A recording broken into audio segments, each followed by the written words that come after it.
So, I have no idea how this video got popular. Actually, I do, but I'm gonna pretend I don't for the sake of comedy.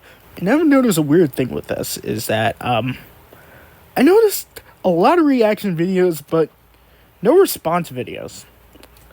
And probably because people just blanket state agree with this without even actually really sitting down, thinking about it for, more than a day.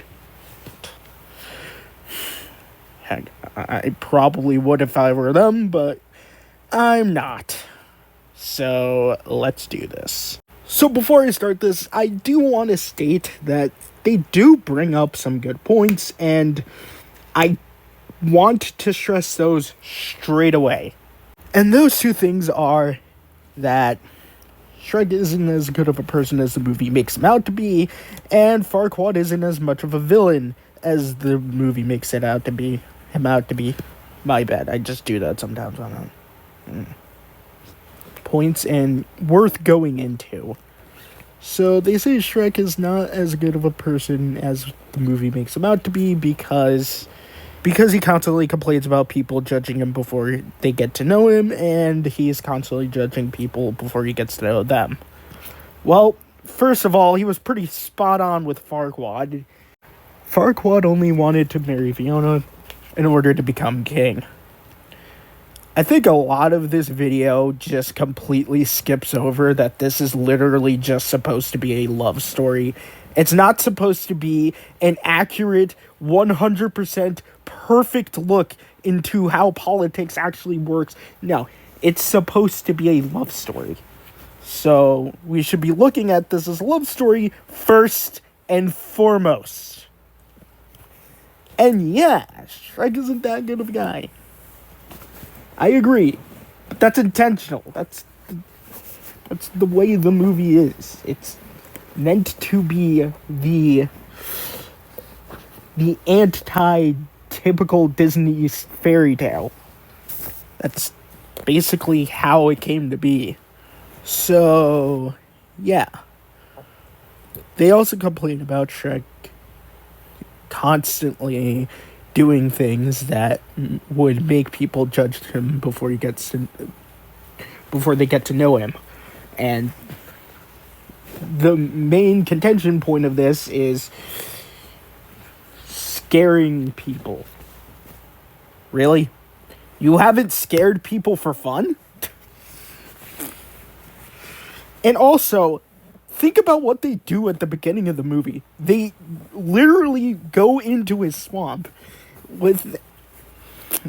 without any sort of reason whatsoever other than to just hunt him down for some weird reason. We never get the actual answer. And even in Shrek 4, you could argue, oh, that's the actual answer. It's because he goes into their village and terrorizes them. Well, first of all, as we can see in Shrek 4, Shrek is almost entirely out of character in that movie. It's not the same Shrek from the first movie. It's very clear that he's a different person or ogre. Whatever. And also, in the Shrek movie, he doesn't really do anything to the villagers. He just kind of chills out in a swamp, and then they try to come in and hunt him, and he's just like, I'm not going to deal with this, so I'm just going to scare these people away. And a point they kind of bring up that I would agree with if it was actually the case is that they're like, well, he literally says to them that he's going to squeeze their eyes for jelly and says it's actually quite good on toast. Well, first of all, you could clearly tell that was a joke. It wasn't meant to be taken seriously. And also, if you look at the eyeball jar that he has in his own house, you can clearly see that none of the eyes actually fit a human eye socket. I don't know, maybe some do, but I don't really see that. So even if he was saying he squeezes jelly out of eyes for toast, even if that was true, it still wouldn't be the villagers. It would just be other things around him. And they also bring up the point that he harms harmless creatures that weren't hurting him when the film criticizes Farquaad for doing the same to the fairy tale creatures. Well, first of all, the fairy tale creatures are sentient. Like, they could talk, they could hold a conversation. And the frog in the movie that Shrek blows up in the movie for no real reason other than fun is not sentient. Like, it doesn't talk, it just acts like a normal frog. So, I don't get the point of this. We kill animals for food all the time, and there's even some sick, twisted people that enjoy blood sports, so what's the issue here? And you may say, well, and you may argue, well, doesn't that prove their point even more?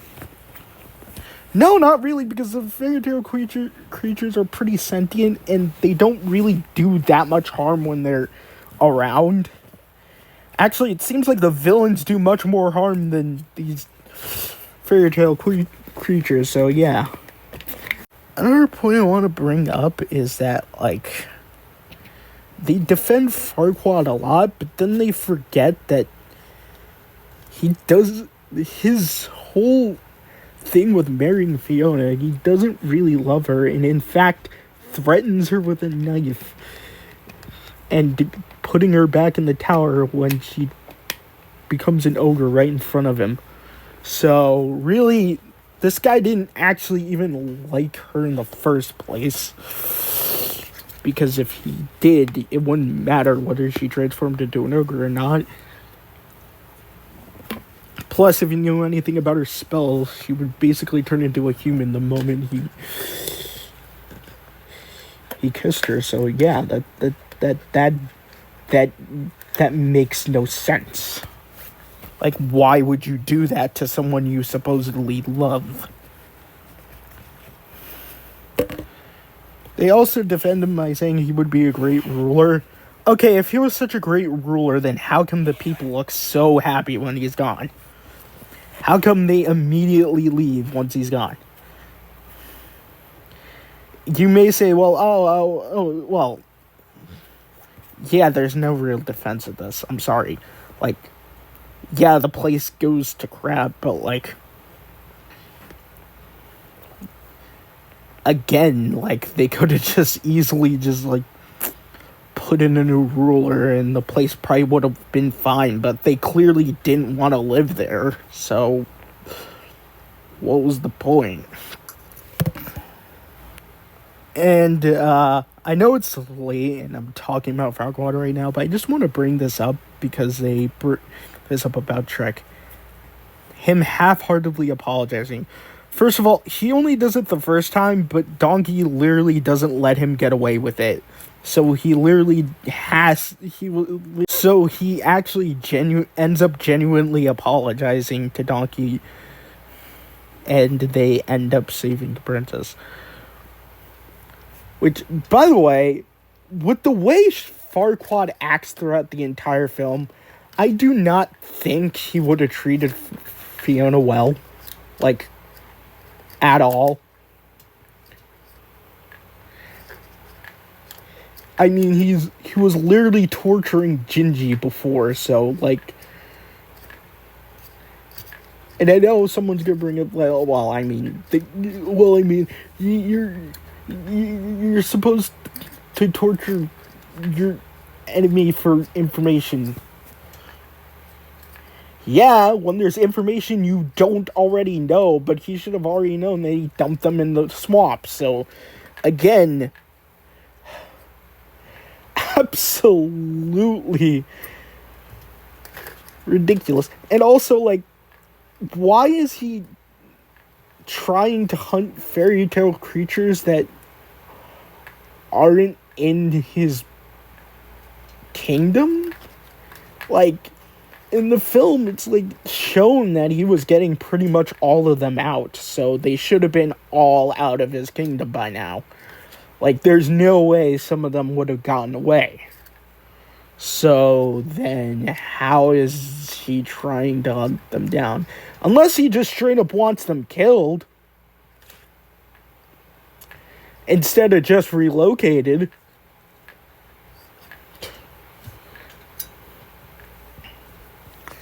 You know, the more you think about it, the more ridiculous this video gets. And the more you start to actually roll your eyes. And look, I was kind of willing to give the video a chance, but it just seemed like good arguments without much thought put into them. It seems like it was done for the sole sake of just trying to find something to be like, oh look, this film is woke. And it kind of just shows laziness.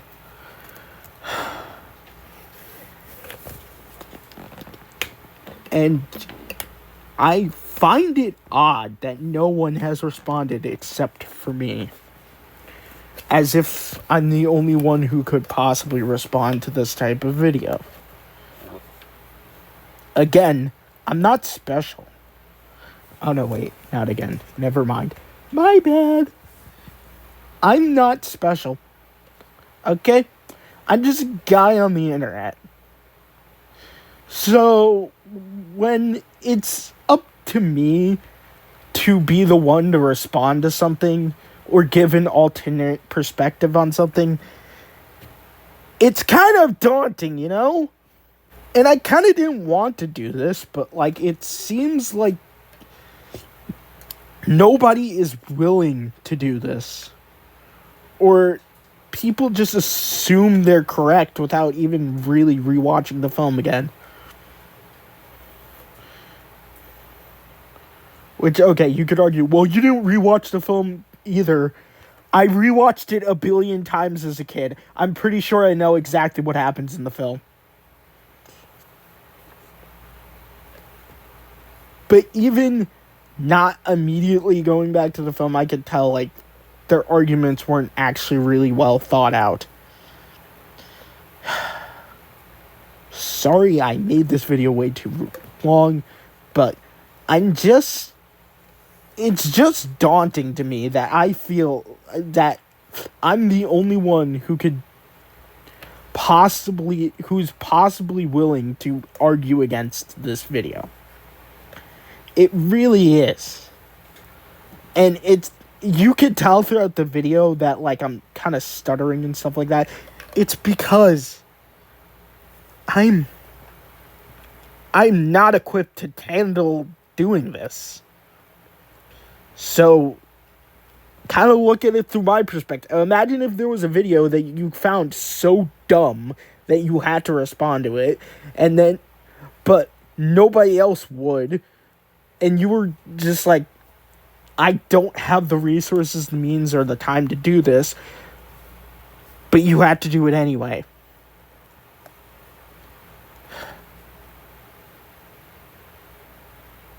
Alright, I'm signing off of this video. Sorry for making it a bit of a downer at the last bit. It was really supposed to be comedic, funny, just like memeing on something stupid, but like, I just had to get that off my chest for the final bit of this video. Bye.